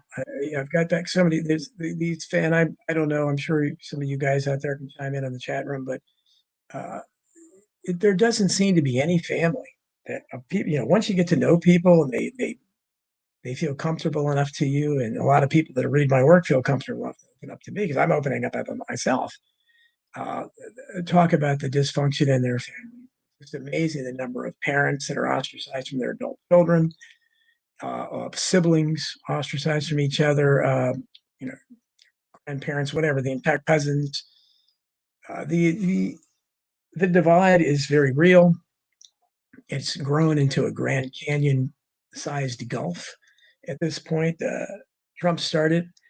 try to, Trump being the lightning rod, and but certainly COVID has really opened it up a bit, and now we're seeing that people like myself, I'm going through a difficult period because it's difficult enough to deal with the loss of a loved one, but when you have family fractures as well and these other issues coming in, and you're basically almost being blamed. Vaccinated, I'm not vaccinated. It's uh, it's really a difficult. So people will check that out, and it also touches on something. This guy had written something like this called the American Loneliness Phenomenon, which got a lot of good feedback as well. And I think it's basically that as well. And I know a lot of people that live by themselves now, and it's a phenomenon that did not used to exist. And I think statistics show that I think it's something like 27% of Americans live alone. That's shocking, and it's the highest rate we've ever had, and it's the highest rate in the world. So Americans, even before COVID struck, we had already become kind of an isolation society, which is ironic given that we don't adopt the isolationist foreign policy. Sense, but we have an isolationist family policy, and we have people that it's heartbreaking the number of people that live and die alone, and this is already before COVID. They don't have anybody. So many people I know that don't have families or families have abandoned them. So I call it the American loneliness phenomenon, and I think it's a very real thing out there. And it's to me, and I've known people, I've had friends that died alone, and it's you feel so your heart goes out to them because you think that there before the grace of God go I, and you wonder, gosh, how does something like this happen? But happens all too often, and it's rarely is it because there is no family for that person. Uh, Most of the time, they have relatives, so often siblings, that who have abandoned them. And I think that's shameful, and it says something about our society that I think that we and I see Tony's back now. I was just going into a little bit about the. I've gotten pretty good at this over the years. I just bought 41 ounces of silver. Well, that's great. Everything out the door. Congratulations, that's great. Well, it's amazing. He can run a business and produce a show at the same time. So you're multitasking, Tony. That's great. But it's an open debate whether or not I do a good job at either one. Oh, I think you do. You're doing a great job, certainly here. But I was just talking about a little bit of the chat room. They're having their own conversation. That happens a lot. They're engaged. Anyhow, I was talking a little bit about the article I wrote that we just talked about. I was when Tony was guest hosting for David Knight again. I was talking about it. So again, I just the more I read about it, the more experience I think and it's tied to. I wrote an article last year on my blog, The American Loneliness Phenomenon, which I think is really was leading up to this, where we already had a phenomenon. I don't know how many people like that, Tony, but it's America leads the world. I think in that article, I came up with a statistic I read that 27% of Americans live alone now. That's over a quarter. It's shocking. And, it's the most we've ever had, and it's the most by far of the entire world. You don't see this phenomenon, especially, again, the same kind of thing I talked about in terms of nursing homes. You don't see this in Arabic culture, Middle Eastern cultures or Asian cultures. You're really exclusively Western or white phenomenon where your relatives are discarded, and there are very few people who are dying alone. I mean, it can happen if you're the only child of an only child or something like that. That's pretty rare. Most of the time, these people have some family that should be interested in their welfare. But we've reached a point now where siblings aren't interested in each other's welfare, and children sometimes aren't interested in their parents' welfare, and vice versa. So, what are your thoughts on that? Do you know people like that? Because I have known people like that. I think it's it's very sad. Oh, it's becoming more and more common. You and I discussed this on the David Knight show. How families, you don't see a lot of people growing up in the same places, staying, putting down roots, and people are scattered all over the place. And because of our modern economy, I think primarily because of the shift in culture from family to the welfare state, making the state the parent. People started putting their elders away, putting them in nursing homes. Not everyone. I mean, obviously, there's like my family, my father, he just vowed, he told my grandfather, he's like, I will never, put you in a nursing home, or my mother, so he was able to, for the last years of my grandmother's life, he was able to, she had a little cottage. Not everybody can do that. I mean, but she, if the weather was bad, she'd stay in the main house. And so there was just, That's that great. commitment was there to That's great. take care of his mother. And I will do the same for my mother. I'll do the same for my mother-in-law. I mean, it's That's great. something I'm committed to. I mean, for family and friends. But I think the disconnect is prevalent in American society. Yeah. And I think it just really comes down to what we value, but what we Right. Yeah, and you're right, and I think, and I think this is the point out, and as you pointed, this was a reality, unfortunately, before. We were trending in that direction for a century. Once nursing homes became popular, that's where old people ended up. It wasn't on the Waltons anymore. You didn't have 3 generations of families, and I'm going against the grain, but I like the concept of having multi-generational families. Where you can't do it, I guess, if you're living bedroom apartment. But even then, if you had the multi-generational family, the odds are you would probably have the bigger house anyhow, just because of that. And I think that's something. But Americans are so, and it's odd, Tony, that we, on the one hand, we really discourage individuality in many ways, because this country is built on. We certainly don't believe in individual rights anymore. But that kind of rugged individualism we like, yeah, you take, get out when you're 18 or take care of yourself. And, that kind of stuff that old fashioned thing is still there. So, I mean, to me, there's a huge dichotomy between that kind of individualism and the individualism that says, hey, leave me alone. I want to be able to live my life as the way this is my right to do this. No, that we interfere with that, but we don't, why isn't the same government that's meddling and why aren't they poking their noses into family situations where old people have been abandoned? Something like that. Why don't you take care of them? Or, your brother, needs help. You're the only people that can help. And why don't I mean, is that really any different from what they're doing on so many other issues?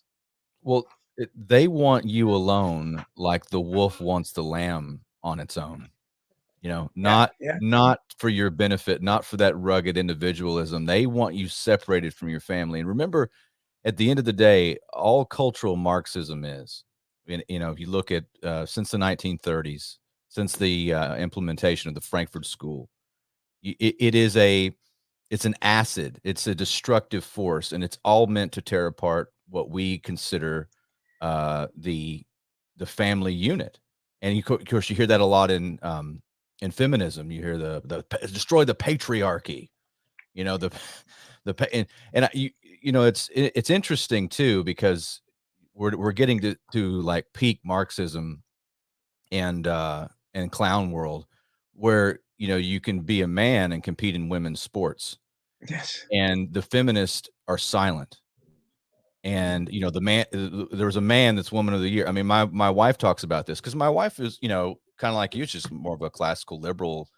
When she married me, it was like I was running as a conservative, but we got along because the main values were there. But that's where she leaned, and she just over the years just became so disgusted with these false movements. She's like, they're not empowering women. I'm a woman. Why no one's standing up for us? And I told her, I was like, it was never part of empowering women. It's just about destroying society.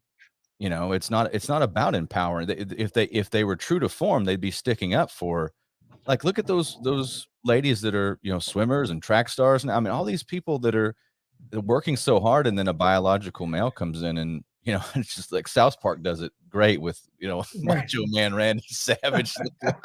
It's Yeah. just, but that's Yeah. that's the clown world that we're in. And they don't, So that's my answer is a kind of a long way around. I think they don't want you truly individual. They just want you separated from your family so they can they can get their tentacles into you. And I'm saying that's the hive, the Absolutely. ruling elite hive mind. Absolutely. I want to say, William Hale, it says hello, good day from Sydney, Australia. Hey, man, I love seeing people like that, and Stephanie Anderson earlier from the UK. It's really cool to know that people are listening to this show that far from us. So thank you, William, for listening, and again, thank you, Stephanie. Well, thank you all for listening. But it just seems amazing to me, beauty of the internet, I guess. But you're right. I mean, that's and your wife, like me, I've talked about it many times, but I thought the Democrats were the good guys when I was first discovering politics, and I was so excited when the elections, the midterm elections, I guess in '74. It was before I could even vote, but Democrats, that was when I was just discovering the JFK assassination. So I was becoming politically aware. So I was hoping, they're going to go, the good guys are going to get into Congress, all these liberals, and they're going to reopen this JFK case and smash everything open and, show the CIA for what it is and all that. And they did take the House. But it was much like what would happen 20 years later when Newt Gingrich and the Republicans took the House with America. Contract for exactly, which had at least one great plank, and that was the term limits.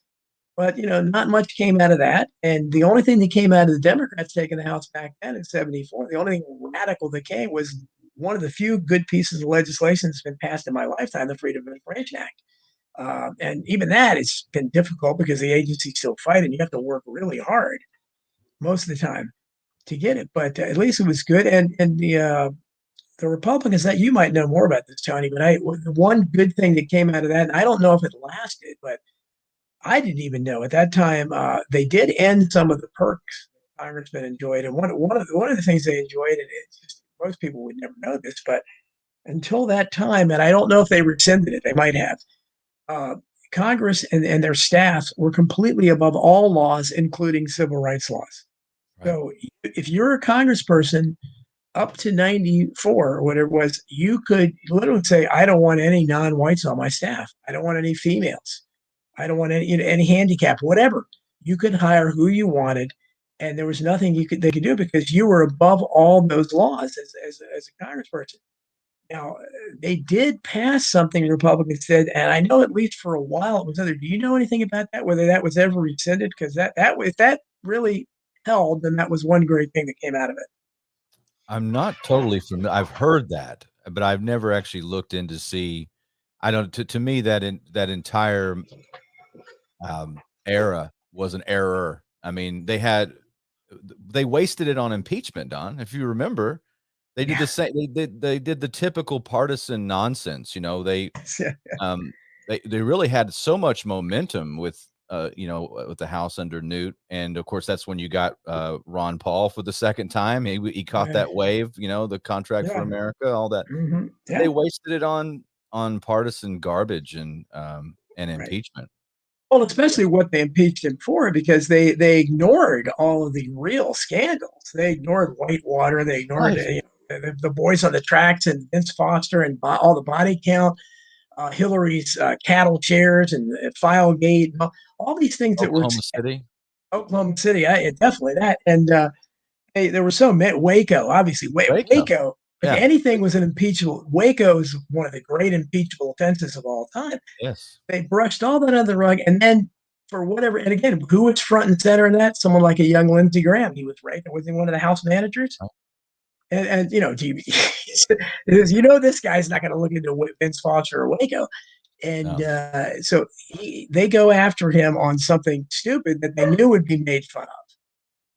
So you can have even some of my friends still say, they impeached him over a blowjob. That's still the line, although, even that though, 100 years ago, would that have been tolerated? I mean, he was forcing, an intern to have sex with in the Oval Office. So it was distasteful, but it was nothing compared to the rest of his crimes that went unpunished. But you're exactly right. They focused on that, and nothing happened. And just after Oklahoma City, Bill Clinton was able to demonize the militia, the militia groups, Yeah. and able to the rest is history. Nobody heard of militia is a bad word now. Still, they use that. That's what they actually, when I was talking about the plot to kidnap Whitmer, they tried to demonize them originally as militia groups, but that wasn't enough for Gretchen Whitmer. She said, no, you call them domestic terrorists. Can we at least say alleged domestic terrorists, Gretchen? No, no alleged. Well, I remember distinctly after, like the day after 9/11, I was in Sofia, Bulgaria. I was in the military, but I was actually representing the U.S. at the World Powerlifting Championships. I was the American champion there, and so 9/11 happens, and I see all these interviews going on, and there's these Republican congressmen down by the Pentagon, and they're saying, "This is what happens when you don't fund enough military spending." They were mad. Like, we've been caught out. We need more funding. And I just turned to I was 21. I turned to my dad. I'm like, they're never going to investigate this, are they? They're just going to ask for more. You got supposedly this, $1 trillion foreign policy, and you've got all the, the most heavily guarded and surveilled buildings, and, you sophisticated space, Star Wars, SDI stuff, and you get hit. So yeah. Then you get the leadership of Denny Hassert, who's anybody that knows anything about that story, the longest serving Republican Speaker of the House was a pedophile. Yes. Yeah. And he got caught, by the way. He got caught, not necessarily in the act, but paying off after he left Washington. So this is why those people are groomed, but he got caught by the Patriot Act that he helped push through. Because he was taking out like $4,500 at a time in cash and making like multiple withdrawals. And so he got on some list, which was his own bill, posted by his own petard. It's great. It's great irony there. So, but I think, and I wrote a little, again, nobody writes about this, but the unbelievable lucrative pensions for some of these people. And I'm pretty sure that didn't affect his pension at all. I'm pretty sure Denny Hastert is, fondly remembering high school wrestling loves of his past as he spends his taxpayer financed pension by all the taxpayers out there who don't have a pension of their own. I try not to be so my loathing for the Republicans, because I've seen the inside and I've worked with them, and I've watched what's happened to this country and what they allow to happen. I mean, I obviously don't like the Democrats, but my God, Don, I can't it's unchristian level amount of hatred that I have for that institution. And if you read, and that's because they fool people. And that's the thing, like the left doesn't really fool anybody. They just say, this is what we're going to do. It's drag queen story time, $7 a gallon gasoline. That's our values. Let's go to war. Everybody says, yeah. All the NPCs say, yeah. But the Republican Party has this very sophisticated, almost snake charming kind of thing where it's like, hey, we're with you. You have to vote for us. You don't want to lose your guns, do you? And, exactly. It's just so sad. We'll back down if you ever threaten to actually use them. Because I mean, basically, what is the idea of the Second Amendment to me? And again, Crimes and Cover-Ups in American Politics, 1776, 1963. I had a whole section there, and because I'm not that big a guns rights guy, I believe in the Second Amendment. It's not one of my core issues, but I just wanted to put it there because you hear so much discussion from people. Well, that's not what they intended, and militia's not the same thing. Well, they told you what they intended, and I put even Alexander Hamilton, I don't like. I mean, every one of the founding fathers is on the record at some point talking about, no, that's, of course, you can't stop people from owning guns. The individuals have to have the right to. I mean, they're very clear about it. It's obvious, but the basis behind them, whether it's Jefferson or whatever, the reason why it's not, they didn't want people to have the right so that they could hunt or they could go skeet shooting, at some point. This was because they knew that the only protection they had, and of course they didn't foresee a Pentagon, and the biggest military budget the world has ever seen, unimaginable weapons, but they thought, the only thing that can stop a tyrannical government like the one we just broke away from and formed this country are weapons. Without Right. the Minutemen, could they have done that? So this is the idea, but you don't hear enough of the Second Amendment advocates talking about that. We need this to protect us from you, not to so that we can hunt. And this is what I find alarming about how the so-called militia groups that are out there. I don't know what they're concentrating on, but they were ever to show a force of arms and try to intimidate government. Because what is Jefferson's great statement that where the people fear the government, there's tyranny, and where the government fears the people, there's liberty. Well, is there any doubt about who's fearing who at this point? So you have tyranny. But you didn't see during the lockdown or anything like that. You didn't see even when they had a very brief demonstration, I think in Michigan or whatever, at some point, everybody went nuts because something. You didn't. I don't think they were all showing up with weapons, and because that's what really disturbs the people and terrifies the government because they know what that means. But that's the whole point. Let's tell it what it is. The right to bear arms is so that we can protect people from tyrants. Otherwise, what is the point of it? So I don't. This thing about nobody needs an assault weapon, all that. Well, you have assault weapons. The government has assault weapons. So again, the people need to be able to have. And again, that doesn't mean they're attacking the government, but you have the right to defend yourself from tyranny. And I wish more, but it's diluted, and it's because the Republicans at the heart of it, and we know how they are. I don't. I'm for sensible. Control. Sensible, yeah. No, you can't put an asterisk on it. Well, you're absolutely right, and it got co-opted. The Second Amendment movement has been co-opted by milquetoast people, and that's the problem. In a lot of the times too, like I grew up Second Amendment all the way. I carry my 357 with me everywhere I go. I live off grid, so I have my rifles. I'm a combat vet, so I know how to use weapons. But you won't find me. I don't go over the top with it. And one of the reasons I don't say, well, I've got this many, and I've got 5 AKs and I've got all this other stuff, because you can only use it. One person can only use a weapon. You can use it for an investment, but you're not gonna be able to use it I'm not gonna be in like an action movie where you're shooting 2 at the same time. That's just it's just fantasy. You're gonna be able to defend your property, hopefully, but there's only so much you can do, and it's supposed to be a mutually assured destruction type of statement that the citizenry is armed. The problem is, Don, and I think the problem I have with a lot of the movements around the Second Amendment, not all of them, because they're my people, but don't get complacent. Just because you have a firearm doesn't mean that you live in a free country. Right. Because it's a pacifier. They say, well, I can still buy my ammo, and I got I got 15 shotguns and all this stuff. And I'm like, yeah, but you can't freely assemble. You've lost your First Amendment rights. You've lost your Fourth Amendment rights.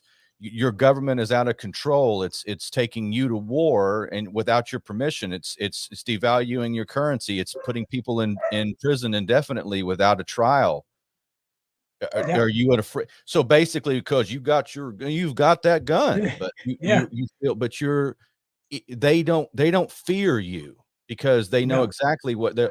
If they want you to take, like, if the government wanted to get rid of me, it'd be pretty easy. I mean, just do it. It's not like, I can defend myself. I'm pretty good at it, but I don't. I'm not a god, and I'm not invincible, and it's easy just to take somebody out. So I just think that it's too much of a security blanket, and that's what I don't like about modern politics, is because so much of it is just based off of false narratives. I mean, Trump was the only guy, Don, that could have locked us down. And that's the thing. You can tell people that, and that you could see like their motor starts turning because they're about to do. You triggered them, especially if they're MAGA. He didn't know he was surrounded. I still get my neighbor who I like the guy, he's great, but I told him he had the most balls of anybody I've ever seen. last year when he was walking around our neighborhood with that MAGA hat on, because that's risking your life, man. I mean, really, people, my neighborhood there's a lot of Trump supporters here, but they're all scared. During the last election, I walk. We have a nice big neighborhood, and I'm very grateful for it. Very, I've mentioned before how these kind of neighborhoods are trying to get rid of. You hear a pin drop when you're walking, and I'm just, blessed. I'm blessed with it. But you walk to the sidewalks, and I would look at the signs, and there were lots of Biden signs, one Trump sign, and there was another one that popped up, and it was gone the next day. So I don't know if they tore it down or whatever. But and I know there's lots more people that support it, but this guy is a big Trump supporter, and he heard me on David Knight, and he's down on David Knight and me now too. Although he told me, I saw him again the other day, and he said, "I listened to something else you said where you were talking about the Articles of Confederation. So now I understand what you're saying." I said, "Okay, so he likes me again, so that was nice." Still hates David Knight though, so because he said David Knight just needs to stop talking about Trump so much. I said, okay, and that's what it is. He won't like me. Don't tell him to tune into my show. Oh no, I'm sure he will. Well, yeah, he's and I tried to explain to him. I said, the reason why I talk about Republicans a lot too is because it's like if you're and they've done research shows that if one of the parents is, let's say, the father's abusive to a child, that when the kid grows up, most of the time they resent the mother more than the father because they resent the enabler. They recognize, okay, that guy's really screwed up. He's whatever. He's there. You realize, I guess, after a certain point, if he's beating you or whatever he's doing, that okay, there's not. Even though you're love him at some point, in some level, but you kind of realize, okay, that's not going to change. It's nothing. He's just a monster. But the other person, who's maybe the good parent, that's who you accept. It's not stopping it. So that's why even it's a little bit. It's a flawed analogy, but the Democrats at this point are the abuser. At some point, they're the aggressor. They're the ones that are pushing all the complete insanity, from transgender story hour to critical race theory to hating free speech. William Hale says, "Yeah, here in Australia, they were totally controlled by the globalist government because you get absolutely, yeah, don't want to do that." But so in that case, it's the same way here, where Trump came into office making all these promises. Yeah, thought he couldn't possibly be sincere, but the Republicans are supposed to be the anti. They're claiming they're the antidote, to the Democrats. We got to stop and stuff. Well, and at some point you have to get aggressive, and you have to, you can't back down and be scared of being called racist. You can't apologize for everything. You have to call out, the crazy people saying men can, men can have babies. You have to say, I'm sorry. That's absolute insanity. And we can't have a discussion beyond that. Let's get out of the padded room here. I mean, because we're something I can't discuss the guy over here that thinks he's Napoleon either. That's at that level.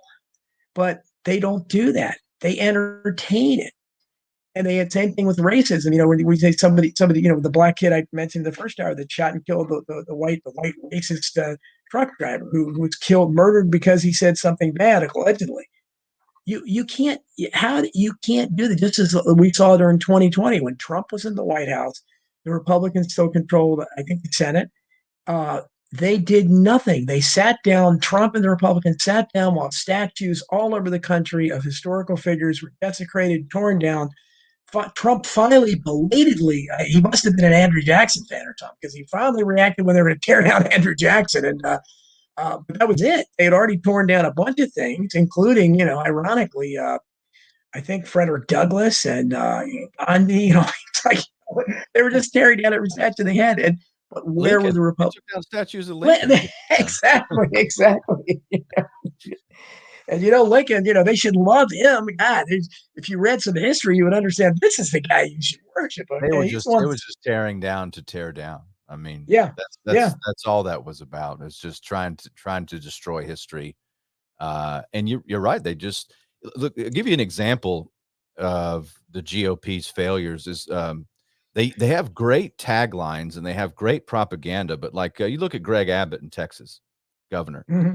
Yeah. He's sending and busing up migrants to DC. Yes. That's his press release. Well, but you're the governor, so why don't you secure the border?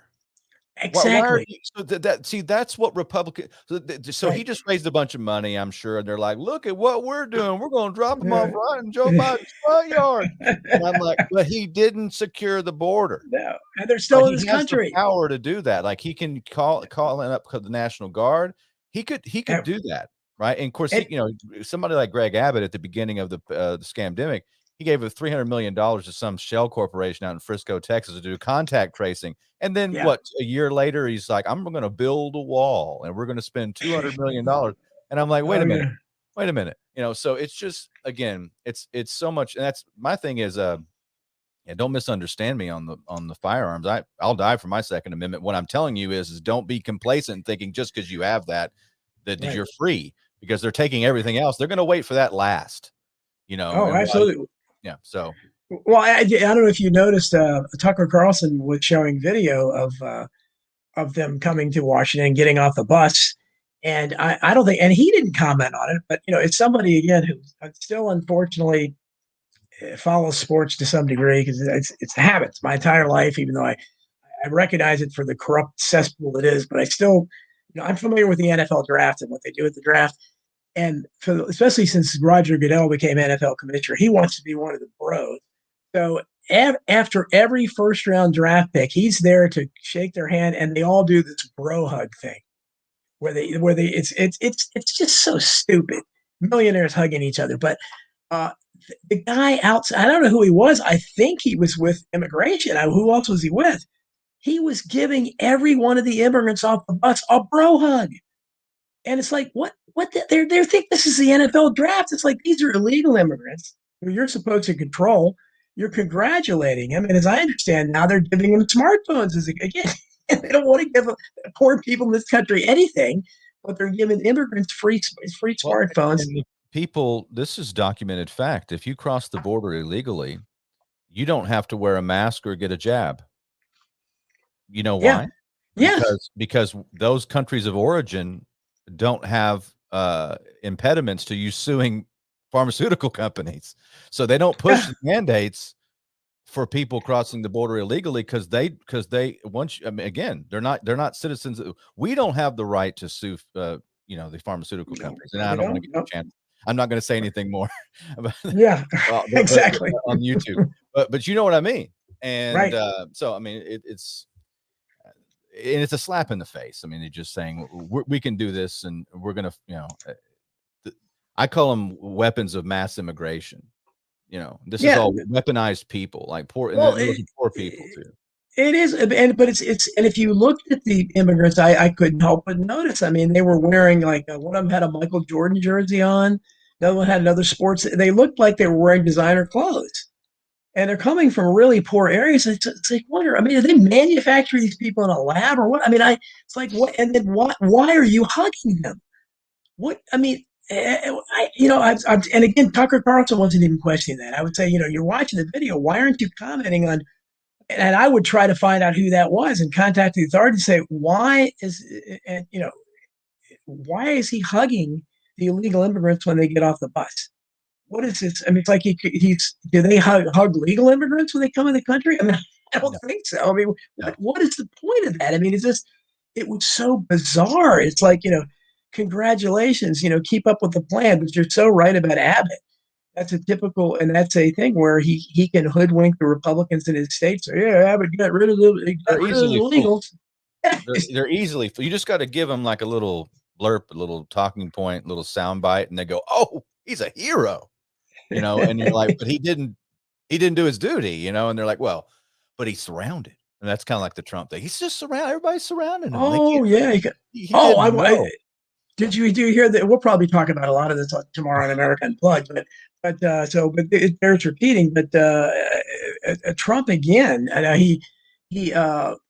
I've been reading, some criticism of him again, that he's again once. I wrote an article about American Free Press several months back, that again, just looking at his track record of endorsing nothing but rhinos, pretty much, and now he's endorsed Dr. Oz, Right. who is again, this guy he's so far removed from any of Trump's rhetoric, it's not even funny. and he's a typical clueless, former Hollywood celebrity. He should be anathema to Trump, allegedly, if he's believes in what he says. But he's there to endorse him. There, pretty much every other candidate was better running as a Republican, and there's a black woman who is a genuine MAGA, Trump diehard Trumpster from his original rhetoric that's running, and no, he's not there. Instead, and this is what he has done, going back to Roy Moore and everything else. Yeah. He consistently backs the establishment Republican candidate, and you try to tell the faithful, and they just give you that look. Well, what do you mean? Yeah, he's surrounded. He doesn't know. He's playing 8D chess. Yeah, and what he always backs what I call long armors. They're long armors because they want to reach across the aisle, Don. They got long arms. They want to, and that's the Republicans are just like, there was a great, I think Vox Day wrote that book back in 2015 called Cuck-servatives. And I'm like, this is so funny. Yes. And they're just cucks. And they they everything the left does. Are we doing it right? Dr. Oz. I mean, what good would Dr. Oz do for us or the American people? I mean, he's just, I mean, you might as well just I'd rather just have a Democrat. I would rather have Democrats everywhere, because that way the grassroots is mad and activated and doing things and protesting. And as soon as we get a Republican elected, because you're just going to get a Lindsey Graham or you're going to Mitt Romney, people just go back to sleep. Yeah, and you from the inside when you ran for Congress, but the Republican state leadership in all these states it mirrors the national leadership. They never have anybody good in charge, and so they always back the rhino candidates. They back the wrong people constantly. We saw here in Virginia, they had a decent candidate running against Youngkin for governor. Now, I will say Youngkin, again, just like I said about Elon Musk, I know Youngkin's background. He's a typical rhino type, neocon.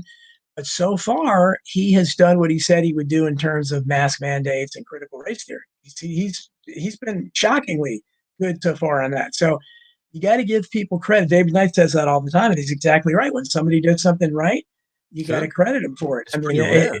It's rare. It is. I don't have to wear rare. myself out doing it, but I always look. What's the angle there? Why are you actually doing something right? Well, yeah, you're suspicious. What's going on? Are you actually doing something right? Yeah, you're naturally suspicious. What's going on? But you have to credit them where they did. But the problem is, so you have somebody like and again, I don't make predictions, but I think it's probably safe to predict that they'll let the Republicans take at least one house back to keep up this fake duopoly to make people think they have a choice. But my guess is that very few Marjorie Taylor Greenes, if any, will sneak through. And Marjorie Taylor Greene herself will probably be defeated, Republican. And so you'll get a bunch of Republicans in there who are no good and who are just weak, watered down versions of the Democrats. And it doesn't give us any choice. And so you're not going to have anybody. Is anybody running for Congress, you think, Tony, on a platform of we can't have political prisoners in this country? And why are these people sitting in prisoners? Not anybody that'll win. There's probably some great primary candidates that have been stopped. Texas didn't turn in one protest candidate from all of the lockdowns and all of the things that happened to us in the last 2 years. Texas, to my knowledge, Texas did not put one person up who was a protest candidate. They put all establishment people. If you've ever been in a room full of establishment Republicans, it's like who you would meet in a waiting room in hell. They're like just the worst people. And I can't stress that. Like just kind of like soulless. I mean, they're calculating. Just again, I'll have to meditate and pray about it, because I cannot stand them and everything they've done to this country. And I'm supposed to be just mad at the left, but I guess I don't know. I'm defective. No. My partisan switch broke, Don. Well, yeah, that's right, exactly right. Well, because the left. I mean, I almost can respect them on some level because they're open about what they're for. Yes, they believe all white people are devils. They believe that we all have white privilege. They believe there are 57 genders. They think you can't say certain words. They believe in hate speech, whatever that is. They believe in banning misinformation, whatever that is. But they're telling you what they believe in, so they're not really surprising you, at least not in a bad way. The Republicans, most Republicans, I mean, what is Mitt Romney? So what is somebody like a Mitt Romney even campaign on? And what is Lindsey Graham campaign on? America needs to be strong. I was like, maybe something like that. Crack down on terrorism or something. That's it. There's no detailed agenda at all. How many Republicans are running on an antidote? How many people are running are doing what Elon Musk is doing? That are saying free speech is essential to democracy. Are any candidates running or any Republicans making that an issue? We can't have an asterisk. It's all about. It'll be something about impeach Joe Biden, right? Which Yeah. helps this country nothing. There's nothing that doesn't help this country because you just raise a bunch of money and it'll put the country in. Again, the Democrats are going to get rid of Joe Biden. I mean, right. The Republicans have no power. That's another thing. Can you think of like we were talking about Trump's cabinet? Who voted for Trump? Probably nobody in his cabinet. And then at the same time, are there people in the state, the workings of the state, that would consider themselves conservative Republicans? I can't think of anybody they ever rolled out of any governmental department that's the head of anything that is a political affiliation. So I think Washington's completely captured by the globalist. And at this point, it's best for us to be, if you wanted to be strategic, then stop engaging in national politics and pull back to state level and local level and dominate there. Absolutely. Fight where you're in. That's Sun Tzu's fight where your enemy is not. Right. Exactly. I want to address it. Chris Bucket in the chat room. He said he's talking about a phony jackass Republican that is Sheriff Grady Judge of Polk County, Florida, and he knows. I do know who he is, and I don't know anything about Grady Judge being a conservative, but when I wrote Bullyocracy, I said that he was the only law enforcement officer I saw that did attempt to prosecute, as juveniles, the two girls that drove Rebecca Sedgwick, in this case, a little 12-year-old girl that killed herself or was pushed from a water tower. He did try to go after him, and he caught hell from the press. So maybe he's learned his lesson and become a typical conservative. That's all I know about him. But I'll take your word for it. You probably know him better than I do. But I know Tony wanted us to end early because he's going to start his show. So we only have a couple minutes left. So anything you want to close on, Tony? I want to make sure you get out so you can do your own show. Well, no, thanks for having me on, Don. I'm going to be, your latest article will be an audio version up on the podcast tomorrow, sometime around when we publish America Unplugged. So if you're looking for Don's work, starting this week at weekly, all of Don's written work, all his blogs will also be on the podcast channel on America Unplugged. So be sure and check that out. And then Don and I will be on America Unplugged itself, the show, 11 a.m. Central Time tomorrow. Absolutely. Tomorrow with Billy Ray Valentine. Yeah, absolutely. And I appreciate everybody in the chat that participated. Phil Fellows, I don't think I mentioned you. Obviously, all the rest of you guys I talked about. Appreciate you being here and appreciate the tips from everybody. And again, you can find me at Substack, DonaldJeffries.media. Consider subscribing, at least for free. And if you want to you want to become a paid subscriber, that would be very kind. And you obviously check out my books everywhere. And you can listen here every Friday. And I'm going to have that show coming up soon. We're going to plan having Chris Graves, Peter C. Koch, and Bob Wilson, the three searchers. Bob Wilson, it's Chris and them, and they have helped me so much. So they deserve their own show. And it'd be a fascinating conversation because these guys know enough. Bob Wilson does have his own talk show, and Chris and Peter could as well. So anyhow, thanks for listening. We'll get out of here so Tony can go on with his show. Thanks for Tony for producing, doing a great job producing. And then until next week, keep sending forth those tiny ripples of hope. Thanks for listening to the show.